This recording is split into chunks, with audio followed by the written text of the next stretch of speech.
Well, hello and welcome to my channel. Well, in this video, you're gonna learn all about how to make a safari-inspired kids room. So if you want to know more, stay tuned, but be careful, there's a lot of things out there. Okay, I think we're safe now. But anyway, as I was saying, basically, I'm doing a room for my niece's kids, age 5 and 7. The boy is 7, the girl is 5. And they have very different interests. She's all about animals, and he's all about graffiti and sports, you know? So it was quite of a challenge to put them both in one room. But I did it, and under $435, thank you very much. So if you want to know more about that, stay tuned and you'll see what I did. Oh, and I forgot to mention, if you haven't checked it out already, I did a planning video that explains everything about, you know, how the idea came about, the concept, where I got all my materials and things like that. So check it out. I'm going to put it in the link below and also in the cards above. So check that one out. Maybe before you see this one, it might make more sense. Okay, so let's go. So first, let me review with you some of the before photos of what this room looked like. As you can see, it has a Mydal IKEA bed made out of inexpensive natural pine wood, which made it ideal for hiking. I knew to keep both kids happy, I had to create 2 zones, and the best way to do that was to reconfigure the beds and create a nook for the lower bed. My idea was to have most of the room carry the safari animal theme, which the 5-year-old girl requested, while showcasing some of the sports/graffiti themes my niece's boy wanted in the little nook on the lower portion of the bed. For the inspiration for the upper portion of the bed, I found this Crate & Barrel Kids Wood Tent bed set that retails for $1,299. I felt I could create a good dupe for it for the upper bed, and I could add another canvas canopy connecting the upper and lower beds to again make the tent feel even more of a statement in the room. So here we are, day 1. After unpacking the van, our first order of business was to work on the bed. First step was to remove the existing ladder which connected both beds. After that, we then moved into cutting the beds apart. I decided to cut the legs flush with the headboard and footboard so it would match the upper bed. I recruited my hubby to come along and help with the install, which was a great help. We ended up using a small circular saw to cut the legs, and it went pretty smoothly.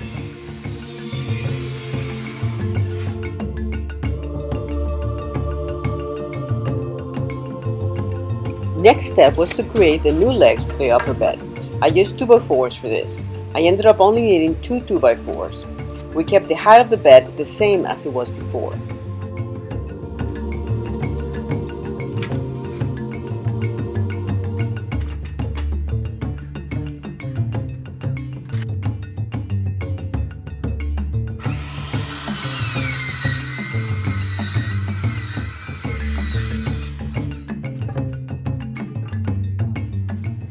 We then figured out the best and strongest way to add the new legs to the old legs of the upper bed.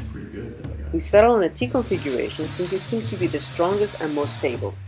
We used 4-inch carriage bolts to connect the new legs with the bed and countersunk both ends to eliminate any bolts showing through on the surface of the wood.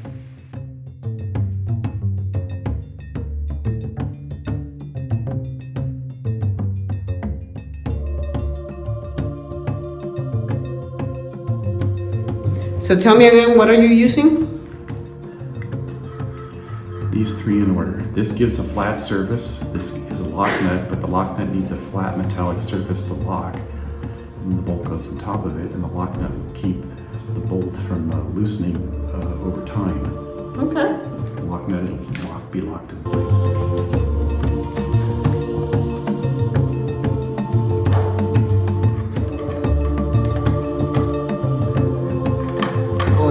Regular washer, then the locking washer, and then the nut. We gave our niece the task to sand all the new wood and then apply a protective wax finish. The beauty of this was that since the bed was natural wood, our new wood fit right in with the existing wood without any need to paint or stain. Our next step was to create a new ladder in a new location. We decided to provide more rungs to our ladder and to attach them horizontally instead of vertically.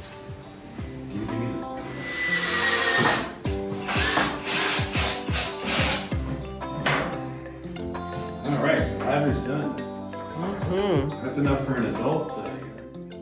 We also used some of the existing wood to close up the gap where the old ladder used to be. Okay, so now I'm in the process of finishing up this quilt. Like I mentioned, I took a king quilt and I'm going to make 2 twin quilts because 2 twins make a king. So I already split them in half, as you can see, and now it's just a matter of finishing that edge. Now, one thing that I'm going to try to see if I can accomplish, if you notice, just to make it even, although probably won't be seen when the bed is made, it has a curved kind of little edge. I'm going to see if I can cut that as a curve as well. I got to trace that curve using the other curve on the other side. Okay, let's see.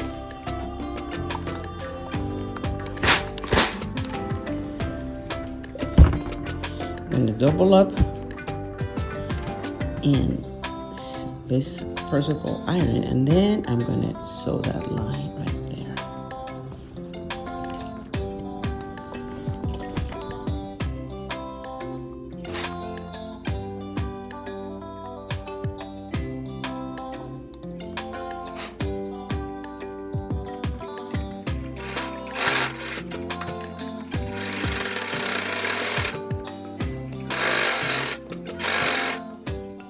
Okay, here we are on day 3, finishing up our DIY projects. It's time now to tackle creating the 2 trees that are going in the 2 corners of the room.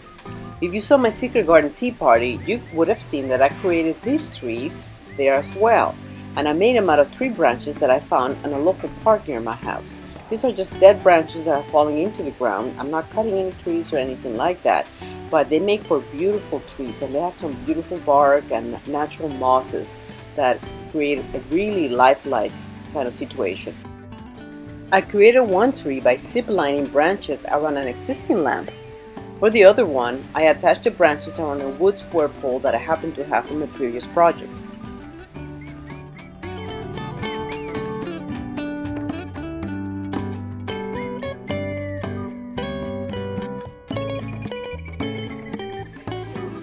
Although we felt tempted at first to keep the dry leaves because they look kind of nice, we decided that they may look too creepy and inconsistent. So I went with my initial idea, which was to add fall leaves that I was able to source from Amazon.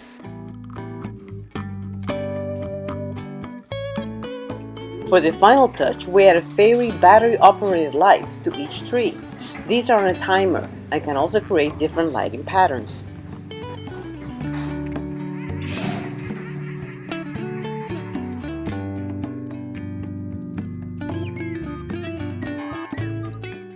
To create the 2 canvas canopies above the beds, I kept the design super simple.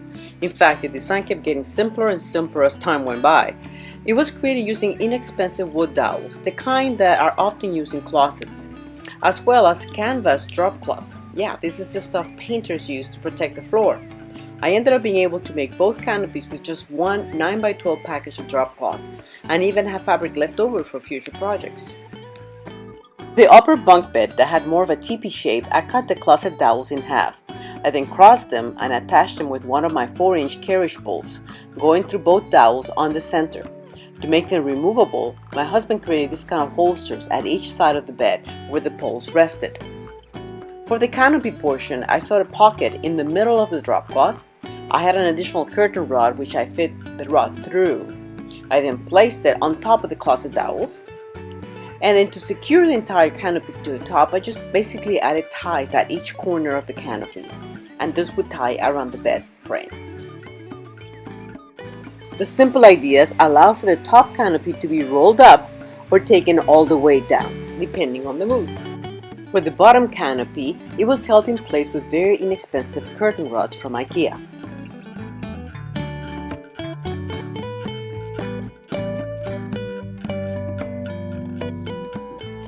For the cave portion of the lower bunk bed, I used IKEA sheer curtains to create privacy and a mosquito netting effect. I used the same inexpensive thin rods that I used for the lower canopy to attach them to the bed.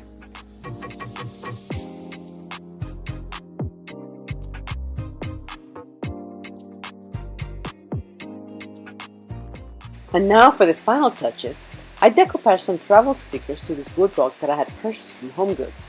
I then also added some belts to create the illusion that this was a safari travel trunk that had traveled the world.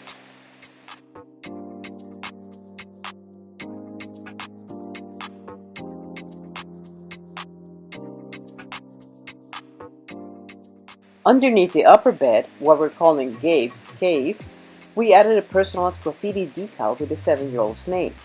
You'll also know that we created some ledges on the side of the bed to hold books for nighttime bed stories. With extra scraps of wood, we were able to create a couple of shelves to hold knickknacks and other decorative items on the other side of the bed. We further decorated the cave space with pictures and art pieces that reflect the 7-year-old's love of sports and rap. We then moved their storage unit to this new location next to the bed and placed this wicker lamp that I was able to find at a thrift store. And finally, by the trees, we added this set of safari-inspired decals that we found in Amazon. There we are. Whoa!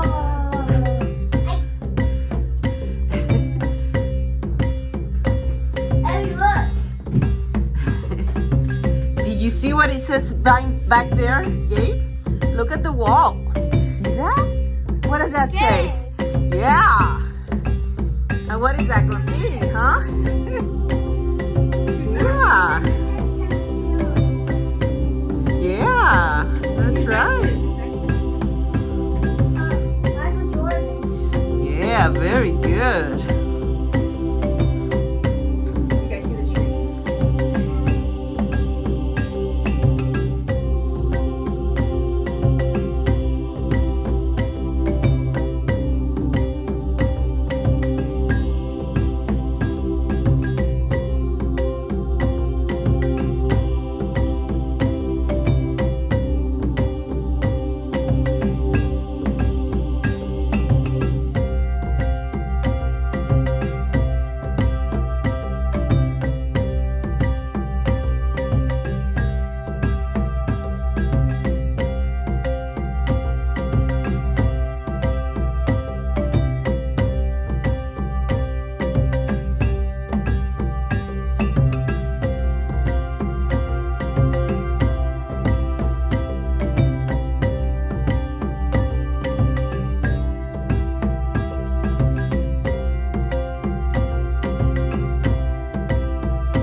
Okay, well, there you go. Back in the jungle here.